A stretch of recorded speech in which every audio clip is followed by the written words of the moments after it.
नमस्कार विद्यार्थी मित्रांनो, मी प्रशांत डाकणे. प्रशांत क्लासेसमध्ये विद्यार्थी मित्रांनो, आपलं पुनर्ष एकदा मनपूर्वक स्वागत करतो. सर्व विद्यार्थ्यांसाठी खास करून आजचा हा महत्त्वपूर्ण व्हिडिओ असणार आहे, की ज्या विद्यार्थ्यांनी GDCAची परीक्षा याआधी दिलेली आहे.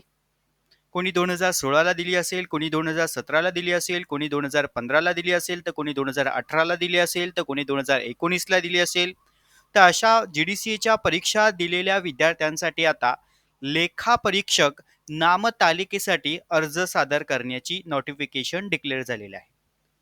म्हणजे याआधी नोटिफिकेशन हे 2017 ते 20 या पॅनल प्रोसेसिंगसाठी होतं आणि आता हे नोटिफिकेशन्स आपल्याला 2024 ते 26 या कालावधीसाठी स्टार्ट आउट झालेलं आहे. मग ऑनलाईन आम्हाला नोटिफिकेशन्स जाहीर झाल्यावरती त्याची आपल्याला सविस्तरपणे माहिती समजून घ्यायची आहे. लेखा परीक्षक सहकार क्षेत्रामध्ये पॅनल त्या ठिकाणी असणार आहे. या पॅनलवरती ज्या लोकांना सहकार क्षेत्रामध्ये ऑडिटर म्हणून काम करायचं आहे, एक लेखा परीक्षक म्हणून काम करायचं आहे, नव्याने काम करू इच्छित असतील किंवा याआधी जे लोक पॅनलवर असतील त्यांना पुन्हा रजिस्ट्रेशन करण्यासाठी त्या ठिकाणी नोटिफिकेशन जाहीर झालेलं आहे. आणि हेच आपण नोटिफिकेशन समजून घेणार आहोत. तर इंटरनेटवरती आपल्याला गुगलवरती सहकार पणन वस्त्र उद्योग हे सर्च करायचं आहे आणि यावरती आपल्याला फर्स्ट जी आपली वेबसाईट असणार आहे, सहकार पणन आणि वस्त्र उद्योग विभाग, यावरती आपल्याला क्लिक करायचं. यावर क्लिक केल्यावरती आपल्याला सगळ्यात महत्त्वाची माहिती या ठिकाणी समजून घेणं गरजेचं आहे, की आपल्याला अद्ययावत बातमी. यामध्ये तुम्हाला अशा पद्धतीची पेज त्या ठिकाणी ओपन होणार आणि हे पेज ओपन झाल्यावरती तुम्हाला त्या ठिकाणी बघा, या ठिकाणी तुम्हाला अद्ययावत जी असणारी बातमी, अद्ययावत बातमी जी आहे या ठिकाणी तुम्हाला ऑडिटर पॅनल. बरेचसे विद्यार्थी हे आता ऑडिट पॅनलसाठी वेटिंगला होते, की सर ऑडिट पॅनल कधी चालू होणार आहे, आम्हाला रजिस्ट्रेशन करायचं आहे. तर मित्रांनो, एक गोष्ट लक्षात घ्या, आता आपल्याला नवीन जे पॅनल प्रोसेसिंग आलेली आहे यामध्ये काही महत्त्वाचे नियम अटी आपल्याला समजून घ्यायचे आहे. म्हणून या ठिकाणी बघा, अद्ययावत बातमीवरती तुम्हाला ऑडिटर पॅनल 2024 ते 26 यावरती क्लिक करायचं आणि फॉर्म कसा फिलअप करायचा हे आपण पुढच्या सेक्शन्समध्ये मी व्हिडिओज अपलोड करणार आहेत. पण तत्पूर्वी आपल्याला जी दिलेली 18 पानांचं जे नोटिफिकेशन्स आहे, जी PDF आहे, ती आपण व्यवस्थित समजून घेणार आहोत. कारण बरेचशा विद्यार्थ्यांच्या मनामध्ये खूप मोठा भ्रम असतो, की सर आम्ही GDCA पास आउट झालोय, तर मग आम्हाला पॅनल प्रोसेसिंग करता येईल का? तर मित्रांनो, काही महत्त्वाच्या अटी असतात, काही नियम असतात. आता सहकार क्षेत्रामध्ये आम्हाला लेखा परीक्षण करण्यासाठी लेखा परीक्षक वर्गवारी पण दिलेली असते. त्या वर्गवारीमध्ये आपण कॅटेगरीमध्ये कुठे बसतो आहेत, तर ह्या सगळ्या गोष्टी आपण सविस्तर आजच्या व्हिडिओमध्ये समजून घेणार आहोत. मग तुमच्या लक्षात येईल की त्या ठिकाणी आपण कोणत्या कॅटेगरीमध्ये अर्ज केला पाहिजे. ओके, चला, प्रत्येक जण व्यवस्थित तयार आहात. जे नव्याने पॅनलसाठी रजिस्ट्रेशन करू इच्छित असेल, तर अशा सर्व विद्यार्थ्यांनी आजचा हा महत्त्वपूर्ण व्हिडिओ एकदा व्यवस्थित समजून घ्या. आणि व्हिडिओ जर तुम्हाला मनापासून आवडला असेल मित्रांनो, तो लाईक मात्र नक्की करत चला. आणि ज्या PDF मध्ये तुम्हाला महत्त्वाचे जे डॉक्युमेंट सांगितले असतील किंवा आपण ज्या पात्रतेनुसार लेखा परीक्षकसाठी नामतालिकेसाठी अर्ज करू इच्छित असेल, तर ती पात्रता आपल्याकडे आहे का, ही गोष्टी आधी बघून घेणं आवश्यक आहे. ओके, चला, वन बाय वन आपण आता कन्सेप्ट समजून घेणार आहोत. बघा, या ठिकाणी आपण ही PDF त्या ठिकाणी पूर्ण सविस्तर आपण चर्चा करणार आहोत. सहकारी संस्थांच्या लेखा परीक्षणासाठी नामतालिकावरती त्या ठिकाणी अर्ज सादर करण्यासाठी सन 2024 ते 26 या कालावधीसाठी पॅनल प्रोसेसिंगचं परिपत्रक हे जाहीर झालेलं आहे मित्रांनो. आणि हे वेबसाईटवरती अवेलेबल आहे. हे मी तुम्हाला लाईव्ह प्रूफली या ठिकाणी दाखवलं आहे. ओके, तर तुम्ही वेबसाईटला जाऊन व्हिजिटही करू शकतात. आणि दुसरी सगळ्यात महत्त्वाची गोष्ट लक्षात घ्या मित्रांनो, ज्या विद्यार्थ्यांना लेखा परीक्षक नामतालिकेमध्ये नव्याने अर्ज करू इच्छित असेल, तर त्यांनी आधी व्यवस्थित ही PDF परिपत्रक व्यवस्थित काळजीपूर्वक वाचा. मी वारंवार ह्या सूचना तुम्हाला मी का सांगतो आहे, कारण यामध्ये भरपूर सारे नियम आणि अटी दिलेले आहेत, की जेणेकरून तुम्हाला फॉर्म फिलअप करताना अडचण निर्माण होऊ नये म्हणून. ओके, आणि ज्या विद्यार्थ्यांना कंटाळवाणी व्हिडिओ वाटत असेल तर त्यांनी नाही ऐकला मित्रांनो तरी चालेल, परंतु ज्यांच्यासाठी महत्त्वाचं आहे त्यांनी वेळात वेळ काढून हा सगळा व्हिडिओ व्यवस्थित समजून घ्या. तरच तुम्हाला पुढे प्रोसेसिंगसाठी आपण पॅनलला पात्रता आहोत का हे तुमच्या लक्षात येईल. ओके, तर आपण कुठे कॅटेगरीमध्ये आहोत हे आपल्याला लक्षात आलं पाहिजे. या ठिकाणी आपण संपूर्ण सविस्तर माहिती समजून घेणार आहोत. तर इथे तुम्हाला बेसिक लेखापरीक्षणाच्या व्याख्या संदर्भातील काही महत्त्वाची माहिती दिलेली आहे, की महाराष्ट्र सहकारी संस्था अधिनियमन 1960 चे कलम 81 अन्वये सहकारी संस्थांच्या लेखापरीक्षणाची तरतूद आहे. मग यामध्ये सहकारी संस्थांच्या संदर्भातील लेखापरीक्षण करण्यासाठी लेखापरीक्षकांच्या नेमणुकीसंदर्भातील काही महत्त्वाचं या ठिकाणी ही पॅनल प्रोसेसिंग स्टार्ट होत असते. आणि ही पॅनल प्रोसेसिंग आहे त्या ठिकाणी 2024 ते 26 कालावधीसाठी. इथपर्यंत पॉइंट आता लक्षात आला. चला आपण आता या ठिकाणी तुम्हाला वेबसाईट पण दिलेले आहेत आणि या वेबसाईट वरती तुम्हाला अर्ज सादर करायचा आहे. पण तत्पूर्वी आपण पीडीएफ समजून घेऊया. यामध्ये बघा नव्याने म्हणजे बघा सन 2024 ते 26 यासाठी नामतालिका तयार करण्यासाठी काही महत्वाच्या सूचना दिलेल्या आहेत त्या आपल्याला समजून घ्यायच्या. आता नवीन लेखापरीक्षक नामतालिका तयार करण्यासाठी दिनांक 23 ऑक्टोबर बघा म्हणजे वेबसाईटवरती कधी स्टार्ट होणार आहे 23 ऑक्टोबर ते 6 नोव्हेंबर पर्यंत. इथपर्यंत पॉइंट क्लिअर झाला. आपल्याला ऑनलाईन अर्ज सादर करायचा आहे कशासाठी लेखापरीक्षक नामतालिकेसाठी. जे विद्यार्थी याआधी जीडीसीएची परीक्षा पास आउट झालेले असतील परंतु आता त्यांच्याकडे अनुभव देखील असणं आवश्यक आहे. या गोष्टी मी तुम्हाला वारंवार सांगत होतो. ओके तर लक्षात आला पॉइंट पहिला 23 ऑक्टोबर ते 6 नोव्हेंबर पर्यंत आपल्याला ही ऑनलाईन प्रोसेसिंग असणार आहे आणि आज तारीख आहे 17 ऑक्टोबर.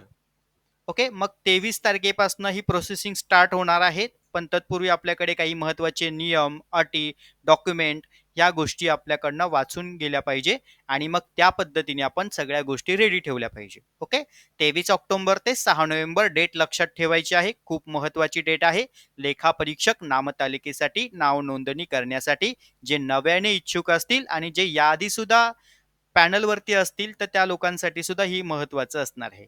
लेखापरीक्षक नामतालिकेवरती नोंदणीकृत होण्यासाठी सद्यस्थितीत नामतालिकेवरती असलेल्या बघा सद्यस्थितीत नामतालिकेवरती जे लोक असलेल्या अशा लेखापरीक्षकांची नोंदणी यापुढे जर कायम राहण्यासाठी इच्छुक असलेल्या व नव्याने अर्हता धारण करणाऱ्या इच्छुक लेखापरीक्षक याप्रमाणे दोघांनाही ह्या गोष्टी काय असणार आहे लागू असणार आहे. मग 23 ऑक्टोबर ते 6 नोव्हेंबर डेट लक्षात ठेवायची आहे प्रत्येकाने. ओके चला आता आपण या ठिकाणी सगळ्यात महत्वाची त्या ठिकाणी प्रोसेसिंग कशी असणार आहे कार्यक्रमाच्या संदर्भातली ती पाहणार आहोत. पण बघूया आता कामकाजाचं स्वरूप आणि कालावधी आणि दिवस हा महत्वाचा पार्ट असणार आहे की नामतालिका तयार करण्यासाठी जी सूचना आहे जी वेबसाईट वरती आहे ती 20 ऑक्टोबरला येणार होतं परंतु ते या ठिकाणी 16 ऑक्टोबरलाच वेबसाईट वरती अपडेट झालेलं आहे. चांगली गोष्ट आहे. त्यानंतर पुढे नवीन नामतालिकेसाठी ऑनलाईन अर्ज हे आपण आता वरती पाहिलं 23 ऑक्टोबर ते 6 नोव्हेंबर म्हणजे 15 दिवसाचा तुमच्याकडे कालावधी असणार आहे मित्रांनो. हा एक पॉइंट लक्षात घ्या. त्यानंतर पुढे सगळ्यात महत्वाचं नवीन नामतालिकेसाठी सादर झालेले ऑनलाईन अर्ज मग ही आता समिती त्या ठिकाणी तपासणी करणार की ज्या लोकांनी 23 ऑक्टोबर ते 6 नोव्हेंबर पर्यंत अर्ज सादर केले असतील ऑनलाईन तर अशा लोकांचं त्या ठिकाणी जिल्हा स्तरावरती जी समिती नेमलेली आहे ती समिती काय करेल त्या अर्जाची छाननी करेल. कधी 7 नोव्हेंबर ते 21 नोव्हेंबर पर्यंत. पण आपली महत्वाची आयएमपी डेट काय आहे आपली महत्वाची आयएमपी डेट की ज्या विद्यार्थ्यांना पॅनलवर रजिस्ट्रेशन करायचं आहे तर 23 ऑक्टोबर ते 6 नोव्हेंबर एक लक्षात घ्या. ही महत्वाची डेट आपल्यासाठी. तिथून पुढे जी असणार ती समिती त्यांचं जे कामकाज आहे ती त्या ठिकाणी पार पाडणार. ओके पुढे बघूया. जिल्हास्तरीय समितीने छाननी केलेल्या ऑनलाईन अर्जाची व पात्रतेसंदर्भातील आवश्यक ती कागदपत्रांची तपासणी सहकार आयुक्त कार्यालयामार्फत ती केली जाणार आहे. हा एक महत्वाचा मुद्दा आहे. मग या ठिकाणी आम्हाला लेखापरीक्षकसाठी नामतालिकेसाठी अर्ज सादर करायचा असेल तर पात्रता सुद्धा महत्वाची आहे ना. मग ह्या गोष्टी आपण पाहणार आहोत पुढे. पण ही त्यांची प्रोसेसिंग आहे हे एक लक्षात घ्या. मग ही प्रोसेस कधी चालणार 22 नोव्हेंबर ते 6 डिसेंबर पर्यंत. आणि मग नंतर पुढे जे आलेले अर्ज असतील त्याच्यामध्ये काही तक्रार असेल काही निवारण असेल किंवा काही त्रुटी असतील तर त्या गोष्टी छाननी करून त्या निवारण करण्यासाठी 7 डिसेंबर ते 13 डिसेंबर हा कालावधी असेल 2023चा. आणि मग तिथून पुढे अस्वीकृती अर्जांच्या विरोधात तक्रार निवारण समितीकडे दाद मागितल्या म्हणजे बऱ्याच वेळा एखाद्या विद्यार्थ्याने फॉर्म भरलाय या ठिकाणी पण काहीतरी त्रुटी आढळल्या किंवा काही चुकीची माहिती अपलोड केली किंवा काही कागदपत्र चुकीचे अपलोड केले तर यावरती जर काही महत्वाची तक्रार असेल तर ती सोडवण्यासाठी कालावधी दिलेला आहे 14 डिसेंबर ते 20 डिसेंबर 2023 पर्यंत. आणि त्यानंतर पुढे अस्वीकृती अर्जाच्या विरोधात तक्रार निवारण समितीकडे दाद मागितलेल्या अर्जांपैकी काही समितीने स्वीकृती करण्यासाठी शिफारस केली असेल तर तो पुढचा पार्ट आहे. पण आपल्याला महत्त्वाचा पार्ट काय, की आपल्याला 23 ऑक्टोबर ते 6 नोव्हेंबरपर्यंत आपला फॉर्म फिलअप करायचा आहे बस. आणि फॉर्म फिलअप केल्यावरती नंतर पुढे आपल्याला वेबसाईटवरती अपडेट बघत राहायची आहे. हा एक महत्त्वाचा मुद्दा असणार. त्यानंतर अस्वीकृती अर्जाचे विरोधात तक्रार दाखल करण्यासाठी जो कालावधी आहे तो 15 डिसेंबर ते 21 डिसेंबर 2023चा. आणि पुढे मग ज्या लोकांना आता पात्रता असणार आहे, म्हणजे बघा पात्र लेखापरीक्षकाची अंतिम यादी ती त्या ठिकाणी 26 डिसेंबर 2023ला काय केली जाईल, त्या ठिकाणी वेबसाईटवरती ती माहिती त्या ठिकाणी तुम्हाला दिली जाणार, की एवढ्या सगळ्या प्रोसेसिंग मधून आम्ही पात्रता जे धारण करणारे असणार आहे तर त्यांची त्या ठिकाणी यादी जाहीर केली जाणार. बरोबर, हा एक महत्वाची प्रोसेस आहे. इथपर्यंत आता प्रत्येकाच्या लक्षात आलं. तर आपल्याला हे महत्वाचं होतं, हे समजून घेणं गरजेचं आहे. त्यानंतर आता पुढे आपल्याला one by one step by step सगळ्या गोष्टी बघायच्या आहेत. आता हे जे बाकीच्या गोष्टी असणार आहे ह्या त्या समितीच्या कामकाजा संदर्भातील माहिती आहे. ती समिती त्या पद्धतीने कामकाज पार पाडणार, पण आपण सुद्धा आपल्या पद्धतीवरती जी महत्वाचे आपले नियम आहेत, अटी आहेत, तरतुदी आहेत, आपण सुद्धा त्याचं पालन केलं पाहिजे. ओके, हा एक महत्वाचा पॉइंट आहे. यामध्ये ही सगळी बेसिक माहिती असणार आहे. पण आता आपल्याला परीक्षेच्या जी काही संकल्पना असतात, आता बरेचसे विद्यार्थी जीडीसीए परीक्षा पास आउट झालेले असतात, पण त्यांच्याकडे जीडीसीएचं मूळ प्रमाणपत्र त्यांच्याकडे असणं आवश्यक आहे. हा एक महत्वाचा मुद्दा आहे. तर आपण पात्रतेच्या संदर्भातील माहिती थोडक्यात आपण समजून घेणार आहोत. तर यामध्ये एक महत्वाचा पॉइंट त्यांनी असा सांगितलेला आहे, ते देखील आपण अभ्यासणार आहोत पुढच्या आता सेक्शन्स मध्ये. बघा, आता या ठिकाणी आपल्याला सगळ्यात महत्वाचं, लेखापरीक्षक नामतालिकेसाठी प्राप्त ऑनलाईन अर्जाची छाननी करावयाचे काही महत्वाचे निकष असतात. जसं की ऑनलाईन प्रक्रियेद्वारे प्राप्त झालेले जे काही अर्ज असतील त्या अर्ज भरण्याच्या सूचना, त्याचबरोबर खात्रीशीर ह्या गोष्टी पाहणं. मग यामध्ये तुमची शैक्षणिक पात्रता, लेखापरीक्षणाच्या अनुभवाच्या संदर्भातलं सर्टिफिकेट, त्याच्यानंतर फोटो, शपथपत्र, त्यानंतर पत्ता, या सगळ्या गोष्टी त्या समिती त्या ठिकाणी पाहणार. तसेच संबंधित अर्जदाराने अपलोड केलेले सर्व दस्तऐवज व्यवस्थित एकमेकांशी खात्रीशीर जुळतायत का, त्यामध्ये काही अफरातफर आहे का, ह्या गोष्टी त्या ठिकाणी ती पाहणार. मग ह्या सगळ्या गोष्टी त्या ठिकाणी क्लिअर झाल्यानंतर सगळ्यात महत्वाचा पार्ट, की आपल्याला हा एक महत्वाचा असतो, तो म्हणजे काय, की अनुभव असणं आवश्यक आहे. पात्रता आणि अनुभव. यामध्ये प्राप्त अर्जापैकी नामतालिकेवरती समाविष्टसाठी पात्र अर्जाच्या बाबतीत लेखापरीक्षकांची अ आणि ब आणि क या वर्गवारीमध्ये, बघा आता हे खूप महत्वाचं आहे आपल्याला, की आपण कोणत्या वर्गवारीमध्ये अर्ज सादर करू शकतो. जे विद्यार्थी जीडीसीए पास आउट आहेत त्यांनाही आता लक्षात येईल, की सर आम्ही आता कोणत्या फॉर्मसाठी अर्ज सादर करू शकतो. बघा, अ ब आणि क. मग अ एक, अ दोन, त्याच्यानंतर ब एक आणि त्यानंतर ब दोन अशी वर्गवारी करण्याची असून त्याप्रमाणे नामतालिकेवरील समाविष्टच्या काही महत्वाच्या शिफारसी कराव्या. हा एक महत्वाचा पॉइंट आहे. मग आता या ठिकाणी आम्हाला काही महत्वाच्या अटी दिलेल्या आहेत. पहिला जो पार्ट असणार आहे तुमचा, सनदी किंवा परिवेय लेखापाल यांच्या भागीदारी फर्मसाठी, हा एक महत्वाचा मुद्दा आहे. मग सनदीय परिवेय लेखापाल यांच्या भागीदारी फर्मसाठी सहकारी संस्थांच्या लेखापरीक्षणाचा अनुभव जो असणार आहे तो असण्याची आवश्यकता नाहीये, परंतु पुढे काही महत्वाच्या अटी आहेत. लेखापरीक्षकाची वर्गवारी निश्चित करताना सनदी परिवेय लेखापाल म्हणजेच कॉस्ट ऑडिट असतात ते, मग ह्या लेखापाल यांच्या भागीदारी फर्मचा समावेश लेखापरीक्षकाच्या अ वर्गवारीपैकी म्हणजेच अ गटामध्ये अ एक वर्गवारीमध्ये करावा.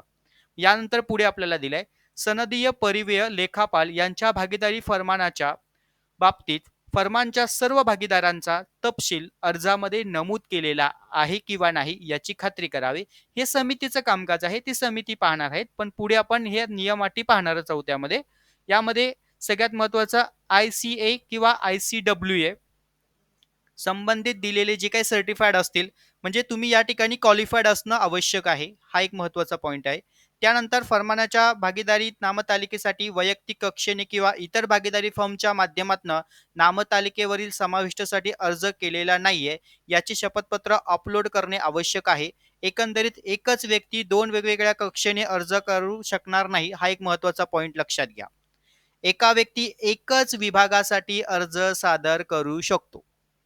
फर्मच्या सर्व भागीदारींचा मेंबरशिप नंबर नमूद करणं आवश्यक आहे. म्हणजे ज्यावेळेस विद्यार्थी CA किंवा ICWA क्वालिफाईड होतो तर त्यांना मेंबरशिप नंबर त्या ठिकाणी दिला जातो. हा एक महत्वाचा पॉईंट आहे. कशासाठी? तर सनदीय परिव्यय लेखापालासाठी जर तुम्हाला पॅनलवर रजिस्ट्रेशन करायचं असेल तर त्यासाठी. हे आपण आता पुढे पाहणारच आहोत.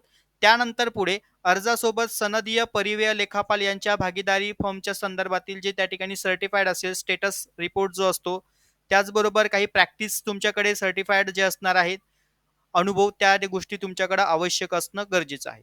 भागीदारी फॉर्मच्या सर्व भागीदारांचे फोटो व पॅन कार्ड अपलोड केलेले स्कॅन कॉपीज सुद्धा असणं पाहिजे. हा एक महत्वाचा पॉईंट आहे. त्यानंतर पुढे असणार आहे सनदीय परिव्यय लेखापालासाठी. हा एक महत्वाचा पॉईंट आहे की नामतालिकेसाठी सनदीय परिव्यय लेखापाल यांना फरमानाद्वारे किंवा वैयक्तिकरित्या यापैकी कोणत्याही एकाच कक्षेत अर्ज करता येईल. हा एक महत्वाचा मुद्दा असणार आहे. या गोष्टी लक्षात आल्या. आणि नामतालिकेसाठी जर एखाद्या सनदीय परिव्यय लेखापालांनी फरमानाद्वारे व वैयक्तिकरित्या असे स्वतंत्र अर्ज केले असल्यास दोन्ही अर्ज अस्वीकृती केले जातील. हा एक महत्वाचा मुद्दा आहे बघा. म्हणजे तुम्हाला एका वेळी एकच अर्ज सादर करायचा आहे. हा पॉईंट पहिला लक्षात घ्या. अर्जासोबत सनदीय परिव्यय लेखापाल यांनी सर्टिफाईड ऑफ प्रॅक्टिस तसेच स्टेटस रिपोर्ट जो असणार आहे यांच्या स्वाक्षरीत प्रत तुम्हाला अपलोड करायची आहे. जे तुम्हाला सर्टिफाईड मिळालं असेल ICW किंवा CA क्वालिफाईड असतील त्या संदर्भातलं. त्यानंतर सनदीय परिव्यय लेखापाल यांच्या लेखापरीक्षक वर्गवारी निश्चित करताना या ठिकाणी ज्या वैयक्तिक सनदीय परिव्यय लेखापाल यांना सहकारी संस्थांच्या लेखापरीक्षणाचा किमान 5 व त्यापेक्षा जास्त अनुभव आहे तर अशा वैयक्तिक सनदीय परिव्यय लेखापाल यांचा समावेश लेखापरीक्षकाच्या वर्गवारीपैकी म्हणजे A1 मध्ये उपवर्गामध्ये करावा. हा एक महत्वाचा मुद्दा आहे. त्यानंतर पुढे दिलेले आहेत ज्या वैयक्तिक सनदीय परिव्यय लेखापाल यांना सहकारी संस्थांच्या लेखापरीक्षकाचा किमान 1 वर्षाचा परंतु 5 वर्षापेक्षा कमी अनुभव आहे अशा वैयक्तिक सनदीय परिव्यय लेखापाल यांचा समावेश लेखापरीक्षकाच्या ब वर्गवारीपैकी B1 मध्ये करावा. हा एक महत्वाचा मुद्दा आहे. ओके, म्हणजे परिव्यय लेखापाल जो असणार आहे ही गोष्ट लक्षात आली. आणि आता आपण येऊया आपल्या महत्वाच्या पॉइंटकडे की जे आमचे GDCA पासआउट झालेले विद्यार्थी, तर तुम्हाला मित्रांनो प्रमाणित लेखापरीक्षक या जो काही प्रकार आहे यामध्ये तुम्हाला अर्ज सादर करता येणार आहे. एक पॉइंट या ठिकाणी लक्षात घ्या. आता प्रमाणित लेखापरीक्षकासाठी कोणत्याही शाखेतील पदवी, बघा हा एक महत्वाचा मुद्दा प्रत्येक विद्यार्थ्यांसाठी पॉइंट महत्वाचा आहे या ठिकाणी. आता GDCA जे GDCA विद्यार्थी क्वालिफाईड आहेत परंतु आता त्यांच्याकडे अनुभव पण असणं आवश्यक आहे. हा एक महत्वाचा मुद्दा. प्रमाणित लेखापरीक्षकासाठी तुम्हाला अर्ज सादर करता येणार आहे. प्रमाणित लेखापरीक्षकासाठी कोणत्याही शाखेतील पदवी व प्लस सहकार व लेखाशास्त्र यामधील शासकीय पदवी म्हणजेच काय GDCA. आपल्या क्लासेसच्या GDCAच्या बॅचेस असतात मित्रांनो. या ठिकाणी तुम्ही अटेंड करून पुढच्या 24 ला परीक्षा देऊ शकतात जेणेकरून तुम्हाला पुढे भविष्यामध्ये अशाच पॅनलसाठी तुम्हाला त्या ठिकाणी रजिस्ट्रेशन करता येईल.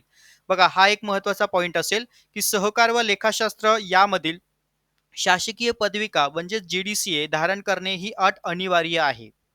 म्हणजे सगळ्यात महत्वाचं तुम्ही GDCA क्वालिफाईड पाहिजे. दुसरं तुमच्याकडे पदवी असली पाहिजे. ह्या दोन महत्वाच्या गोष्टी. आणि जे प्रमाणित लेखापरीक्षक अर्जदार पदवी व GDCA म्हणजे बघा तुमची जी पदवी ग्रॅज्युएशन असेल ते आणि प्लस तुमचं GDCA पदविका धारक नसतील तर त्यांना नामतालिकेसाठी पात्र धरण्यात येणार नाही. Point clear. पहिला पॉइंट तर माझ्या मते प्रत्येकाकडे क्लिअर असेलच. प्रत्येक जण कोणत्याही शाखेतील पदवी तुमच्याकडे असेल BA BCom BSc okay plus तुमच्याकडे GDCA क्वालिफाईड असेल. हा एक महत्वाचा पॉइंट. म्हणजे पहिल्या कॅटेगरी या लक्षात आली.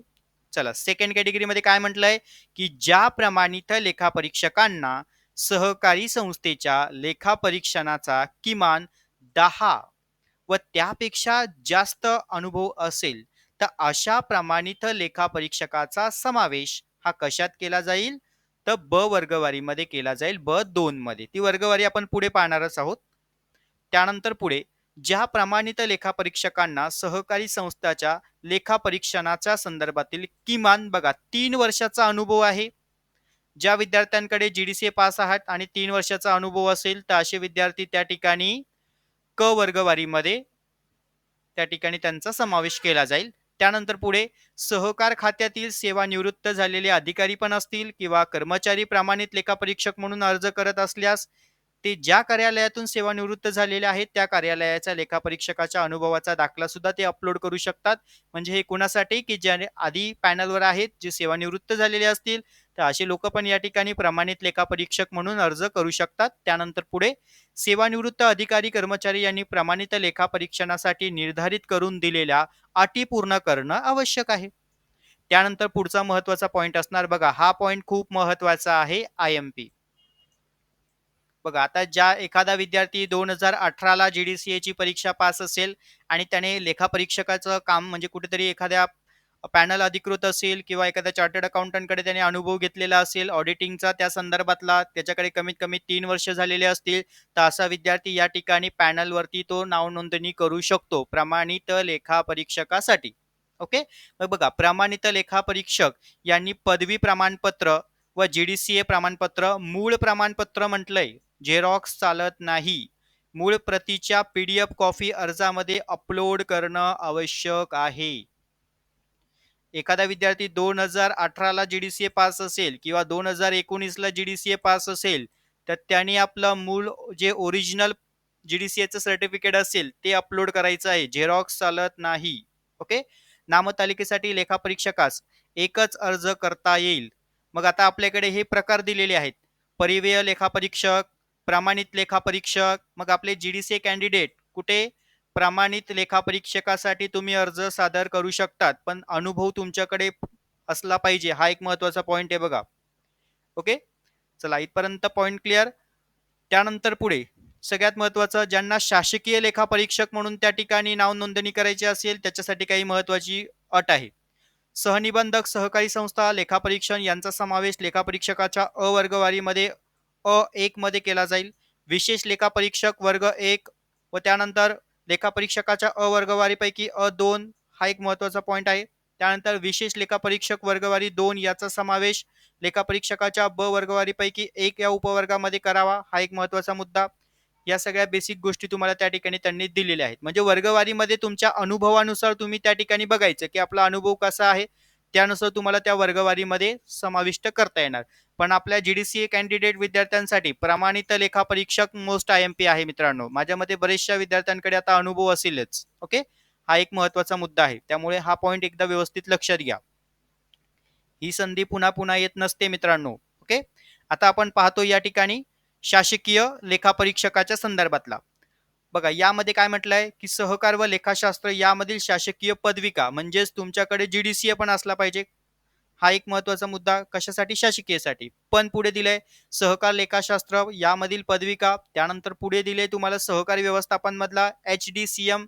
यापैकी तुमच्याकडे जे काही असेल त्या गोष्टी तुम्ही तिथे अपलोड करू शकतात.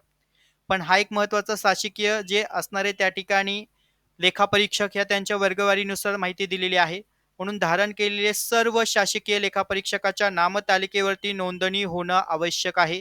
यासाठी संबंधित विभागीय सहनिबंधक तसेच जिल्हा विशेष लेखापरीक्षक यांनी जे काही महत्वाचे त्यांचे विभागातील किंवा जिल्ह्यातील सर्व शासकीय लेखापरीक्षकांना नव्याने तयार होणाऱ्या नामतालिकेवरती नोंदणी करून घ्यावी. म्हणजे हे ऑलरेडी आधीचे जे असणार आहेत त्या लोकांसाठी पॅनल प्रोसेसिंगच्या संदर्भातले. त्यानंतर सहकारी विभागाच्या लेखापरीक्षण शाखेतील जे काही महत्वाचा जो कालावधी आहे तो पूर्ण केलेला पाहिजे, हा एक महत्वाचा, आणि अर्हता धारण केलेली पाहिजे. तर हा पहिला पार्ट आपण थोडक्यात बघितला. पुढे आपल्याला काही महत्वाच्या गोष्टी दिलेल्या आहेत की स्वयंघोषित शपथपत्र तुम्हाला त्या ठिकाणी अपलोड करणं आवश्यक असतं, की जे आपण बघणार आहोत. बघा, स्वयंघोषित शपथपत्र हे सोबतच्या परिशिष्ट 2 प्रमाणे तुम्हाला पुढे नमुना दिलेलाच आहे. साध्या कागदावरती, हा एक महत्वाचा मुद्दा, तयार करून मूळ प्रत स्कॅन करून अपलोड करणं आवश्यक आहे. आता बघा, सर्व लेखापरीक्षकांना, हा पॉइंट खूप महत्वाचा आहे, सर्व लेखापरीक्षकांना सहकारी संस्थांचे उचित ज्ञान व मराठी भाषेचे पूर्ण ज्ञान असणं आवश्यक आहे. त्यामुळे याबाबत स्वयंघोषित पत्रकामध्ये महाराष्ट्रात किमान 3 वर्ष वास्तव्य असून मराठी भाषेचे पुरेसे ज्ञान असल्याचं तुम्ही त्या ठिकाणी माहिती घोषित करणं गरजेचं आहे. त्यानंतर पुढे महत्वाचा पॉइंट, भागीदारी फर्मचा किमान 2 भागीदारी महाराष्ट्रात किमान 3 वर्ष वास्तव्य असले पाहिजे. म्हणजे जे आपण परिव्यय लेखापरीक्षकाच्या संदर्भातलं पाहिलं तो एक पॉइंट आहे. त्यानंतर त्यांनी मराठी भाषेचं ज्ञान, हे सगळ्या गोष्टी आता कॉमन असणार आहे या ठिकाणी. स्वयंघोषित पत्रकामध्ये सहकारी संस्थांच्या अनुवादासंदर्भातील तपशील, आवश्यक माहिती, या गोष्टी त्यांनी वाचणं गरजेचं आहे. स्वयंघोषित पत्रकाच्या संदर्भातील त्या ठिकाणी सनदीय परिव्यय लेखापरीक्षणाच्या संदर्भातील फर्मच्या बाबतीत जे आपण सुरुवातीला पाहिलं तो एक पॉइंट आहे. त्यानंतर त्याचप्रमाणे सदरहून माहिती सत्य असून त्याबाबतची माहिती जर खोटी आढळल्यास तर संबंधित कारवाईला तुम्ही तयार राहणार असं त्या ठिकाणी एक प्रतिज्ञापत्र किंवा जे घोषित पत्रक असतं ते तुमच्याकडनं लिहून घेतलं जातं. आता आपण येऊया आपल्या महत्वाच्या पॉइंटकडे, जो 9 नंबरचा तुम्हाला पॉइंट दिलेला आहे की अनुभव. आता वरती तर आपण थोडक्यात अभ्यासलंच, पण वन बाय वन आता कन्सेप्टली आपण समजून घेणार आहोत. ओके, बघा, सहकारी संस्थांच्या लेखा परीक्षणाचा तुम्हाला अनुभव असला पाहिजे. आता त्याच गोष्टी आपण यामध्ये बघणार आहोत. मग कोणत्या घटकातला तुम्हाला अनुभव चालेल तर बघा, सहकारी संस्थांच्या लेखा परीक्षणाच्या अनुभवासंदर्भात केवळ नामतालिकेवर असलेल्या सनदीय परिव्यय लेखापाल अथवा त्यांच्या फर्म्स यांनी दिलेला अनुभव प्रमाणपत्र विचारात घेतला जाईल.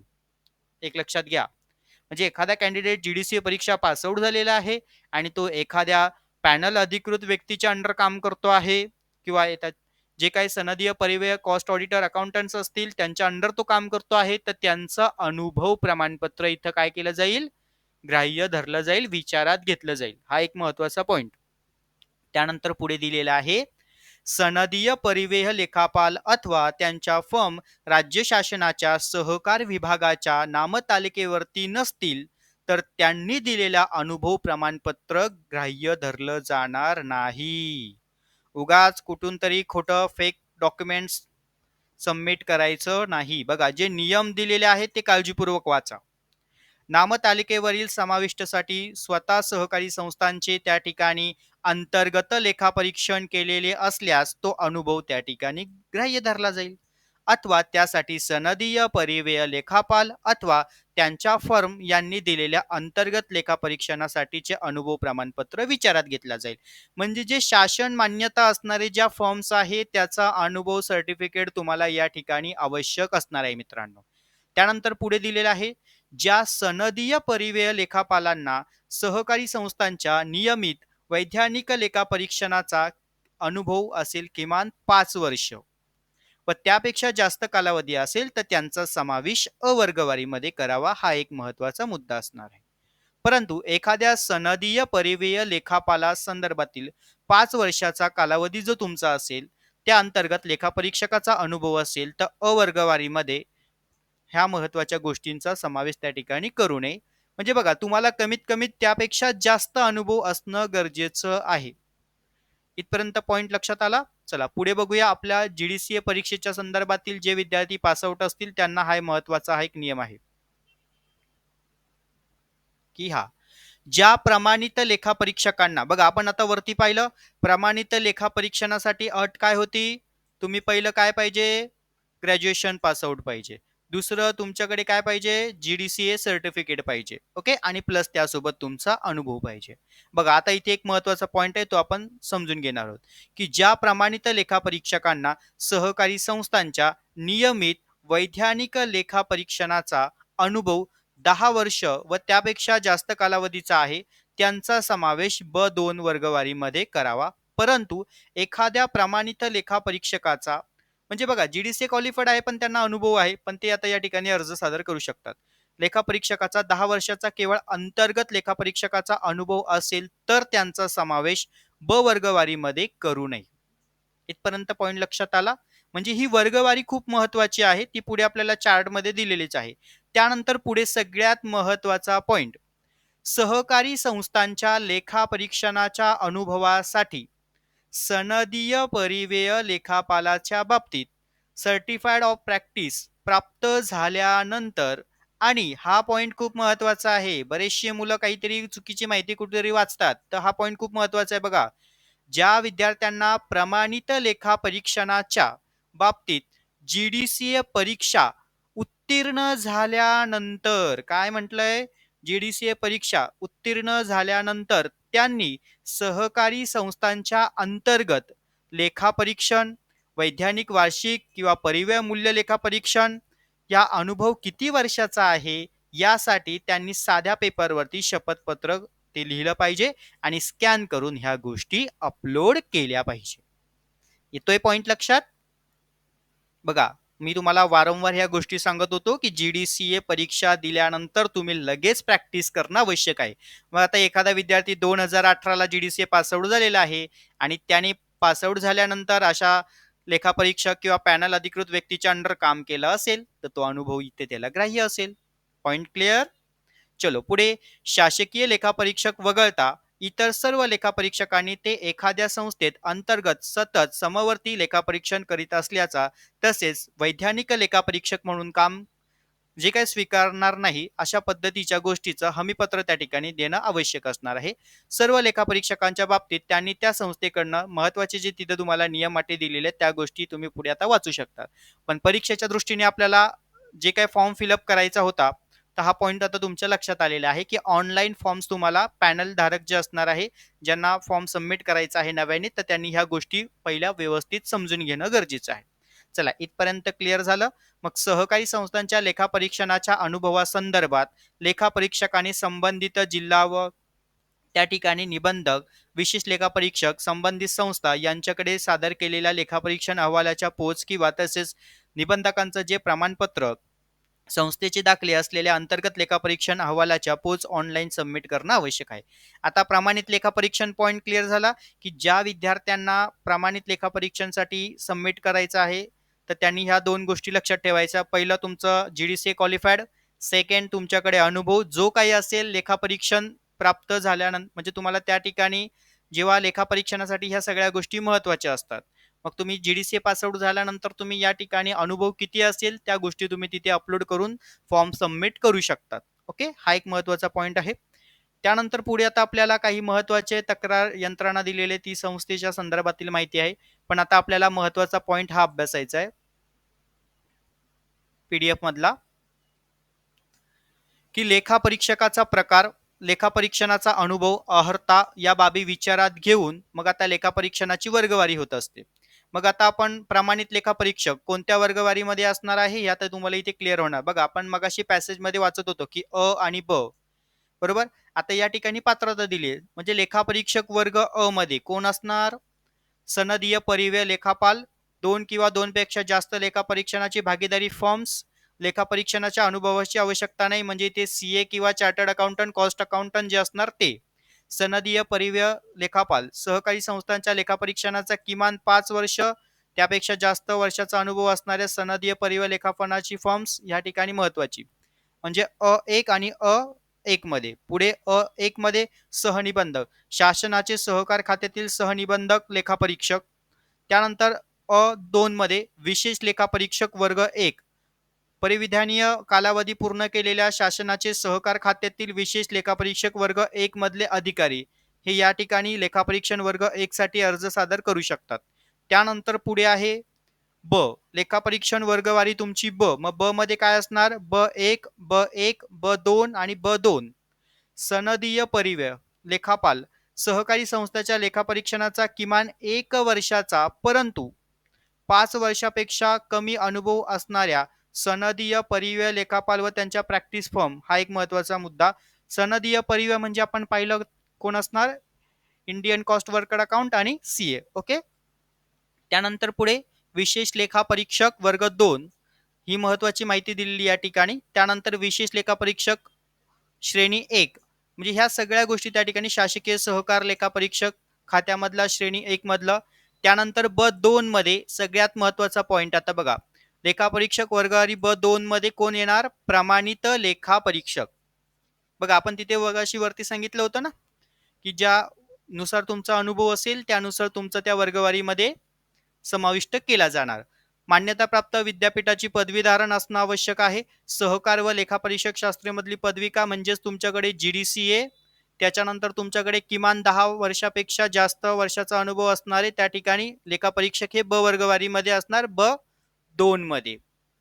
त्यानंतर पुढे पुढचा पॉइंट आहे आपला आता क मध्ये. बघा म्हणजे ही वर्गवारी आहे अ, ब आणि क. मग आता क वर्गवारीमध्ये कोण असणार?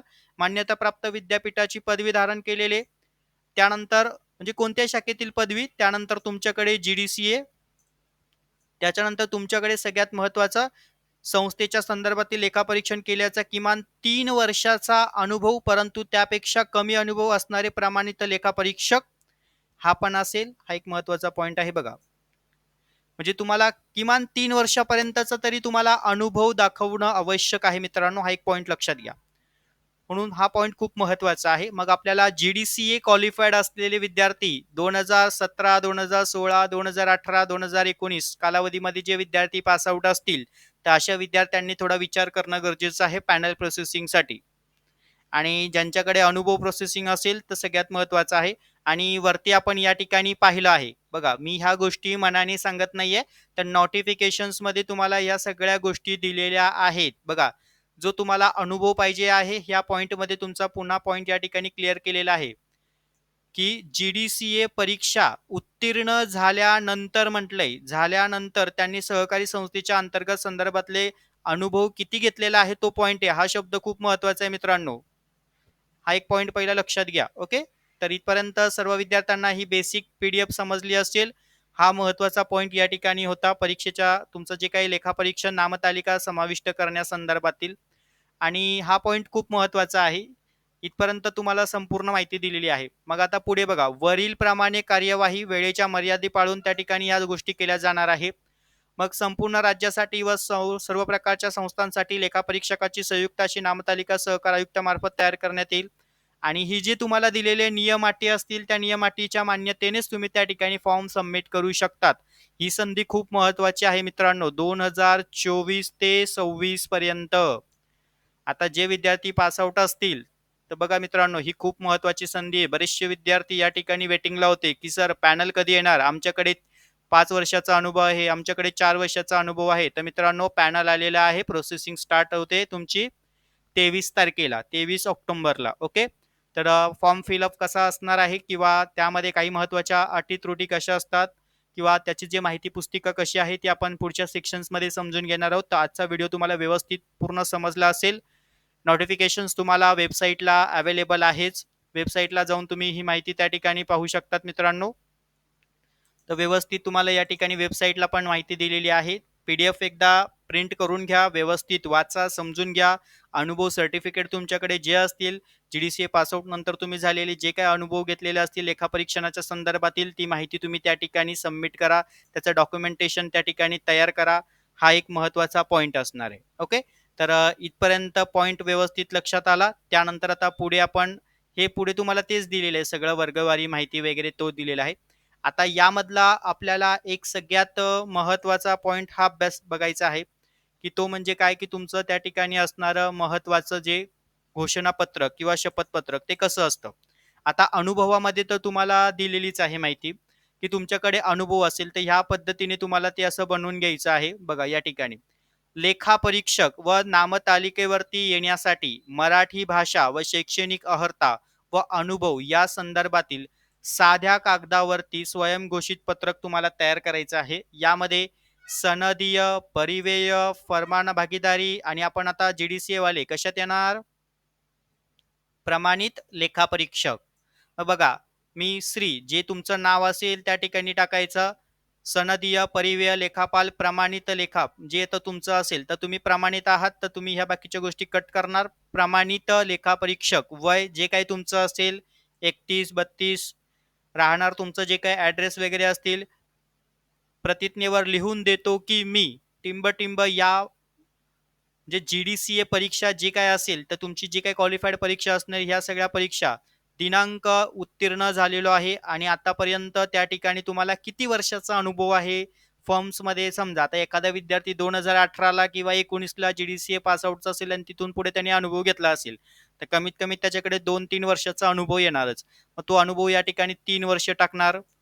वर्षाचा सहकारी संस्थेच्या लेखापरीक्षकाचा अनुभव असून मी आतापर्यंत खालील संस्थांचं लेखापरीक्षण केलेलं आहे आणि त्याचा अहवाल सहकार खात्याकडे सादर, म्हणजे जे काही तुमचं डॉक्युमेंट असेल त्या गोष्टी तुम्ही या ठिकाणी टाकायचं. इथे कमीत कमी ह्या गोष्टी तुम्ही टाकणं गरजेचं आहे. म्हणून टिपमध्ये तुम्हाला हा एक महत्वाचा पॉईंट त्यांनी दिलेला आहे, तो आपण एकदा व्यवस्थित समजून घेऊया की अनुभवाच्या प्रत्येक वर्षासाठी किमान 1 व कमाल 3 संस्थांची माहिती तुम्हाला लेखापरीक्षणाच्या प्रकारामध्ये नमूद करायची आहे. त्यानंतर सगळ्यात महत्वाचं या ठिकाणी वर्ष, संस्थेचं नाव, तुम्ही कुठे कोणत्या संस्थेत काम केलंय, ऑडिट केलेलं आहे किंवा कोणाच्या अंडर काम केलेलं आहे ते सगळ्या गोष्टी तिथं माहिती पाहिजे. आणि लेखापरीक्षणाचा प्रकार, जो काही तुमचं असेल त्यानुसार तुम्ही त्या ठिकाणी टाकायचं. म्हणजे वार्षिक केलाय का चाचणी केलाय, कशा पद्धतीचं तुम्ही लेखापरीक्षण संस्थेमध्ये केलेलं आहे. जर एखादा विद्यार्थी वार्षिक लेखापरीक्षण केलं असेल तर तो अनुभव. पण ज्यांचा अनुभव घेणार आहे ते अधिकृत पाहिजे. हा एक महत्त्वाचा मुद्दा.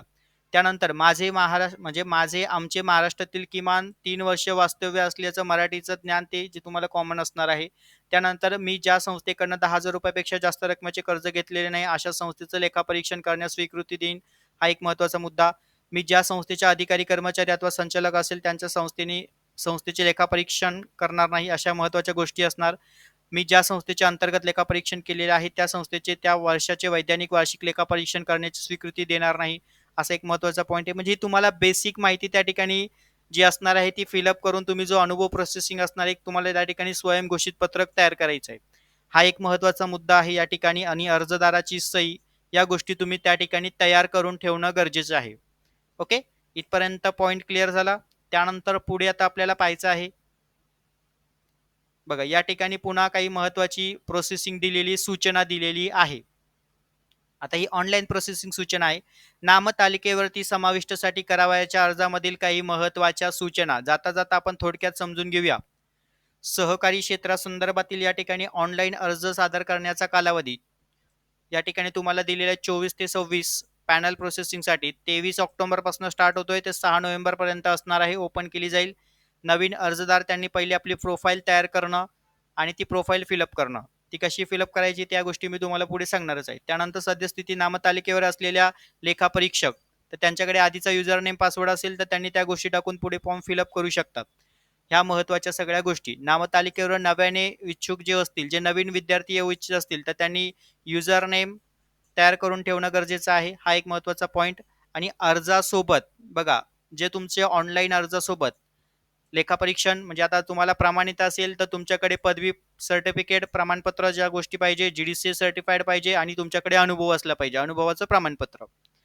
ओके, ह्या 2 गोष्टी या ठिकाणी सगळ्यात महत्त्वाच्या आहेत. तर निश्चित मित्रांनो ह्या गोष्टी तुम्हाला व्यवस्थितरित्या समजल्या असतील. तर आजचा हा व्हिडिओ तुम्हाला खूप मनापासून आवडला असेल तर लाईक मात्र नक्की करा. आपल्या चॅनलला सबस्क्राईब करून ठेवा. अशीच नवनवीन माहिती तुमच्यापर्यंत पोहोचतील. सर्व विद्यार्थ्यांना ऑल द बेस्ट. धन्यवाद.